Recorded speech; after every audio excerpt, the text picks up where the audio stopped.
Friends, if you know me, you know how involved I am with produce. I think you could probably say I have a passion for produce, but perhaps you haven't been aware of my more personal side of my life. But if you haven't been, today's a good day to let you know. As a born-again believer, as a missionary kid, as a church member, and as somebody that's involved in missions, this project has come across my radar. I've been involved with Crosslink now for pretty close to 20 years now, and but gradually getting more and more active. And about 3 years ago, a brother in the Lord who is a dentist, who has been involved with some of the medical campaigns that we have done in partnership with the churches in the Circle of Silence and with Westside Church in Yakima. A dentist came from Mexico and encouraged me to look into the spiritual and physical needs of the Tarahumara community here in the mountains of Chihuahua. And so we theorized and we dreamt and we talked and we did as much investigation as you could remotely. But this week I spent the entire week up in the mountains of Chihuahua with one of the Crosslink missionaries, Hever, and it has been an incredible blessing. And we've learned a lot, and we have been encouraged a lot. But one of the projects that we kind of had in mind and vision, because of the background in produce, is something like what we have behind us here, which are these greenhouses where people can grow vegetables, fruit, to help supplement or complement their nutritional intake, their needs. The basic diet here consists of corn, beans, and squash. But while many people say that the Tarahumara community knows how to farm, I think that what we've seen is they know how to live for each day and hope for a better tomorrow, so to speak, but not take so much action. So yes, they plant seeds, but it is almost borderline wild farming for the most part. There are some exceptions. And then the seeds get thrown out there, and then you hope you have a harvest.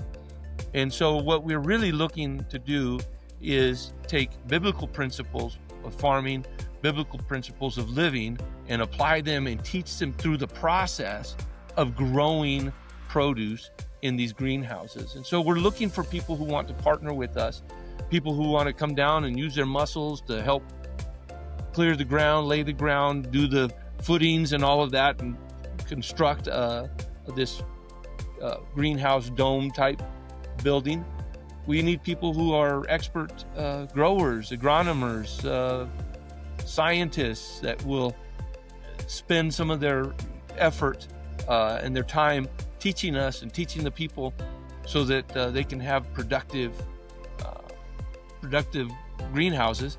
And the idea is that each community, we find a local church that is already working, and we can put a greenhouse in for them, and they can provide, maybe it's tomatoes and onions and peppers, or maybe it's cauliflower and broccoli, and figure out things that have a good nutritional value, can complement the already existing diet of the local community, and in the process learn some truths that we can see in Scripture about what it is to be a disciple of Christ, be a follower of Jesus. And so this is me extending an invitation to you to explore, go through your mind and try to identify what are some ways that you could participate. If you have good strong muscles and a good back and you want to run a shovel, we got opportunities for that. If you say, hey, I want to help consult as an expert grower, we would love that too. How to design a greenhouse and what to put in it, and what are the right ingredients, so to speak, to have a successful greenhouse. This one specifically behind me is using that aquaponics approach, and so they have a tank with about 50 to 60 fish in it, and then the waste from the fish is what feeds the plants. With this approach. They're able to not need to use fertilizers and things like that. That would be fun to explore how to do those. But everything takes time, everything takes effort, and everything costs money. So we would ask you to do a couple of things. We'd ask you, number one, to pray. Pray for the ministry here in the mountains of Chihuahua. Pray for the people, the Tarahumara people that are in desperate need of Jesus. And then we ask you to also consider being involved. You can be involved by forming a prayer group in your home or in your church. You can be involved by coming on a short-term mission trip to help. You can be involved by sending money to help kind of defray the costs of doing some of these projects. Whatever it is that you can do, we would really like you to be involved and be connected. So we're going to send you a link here. I'd like you to register so that we could send you information, and we won't spam you, but we are definitely going to keep you aware of what's going on, and we want to make sure you don't miss out. And then lastly, share this information with somebody else.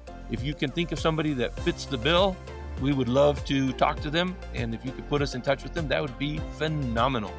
Anyway, as just a last piece, I would encourage you, if you get the chance, to come to the area. The Copper Canyon is beautiful, and there's a lot of exploring to do here. And maybe when you come, the Lord will touch your heart, and you'll want to be more involved in what's going on in these communities. So I encourage you to think about it, and hope to see you here. Certainly hope to hear from you soon.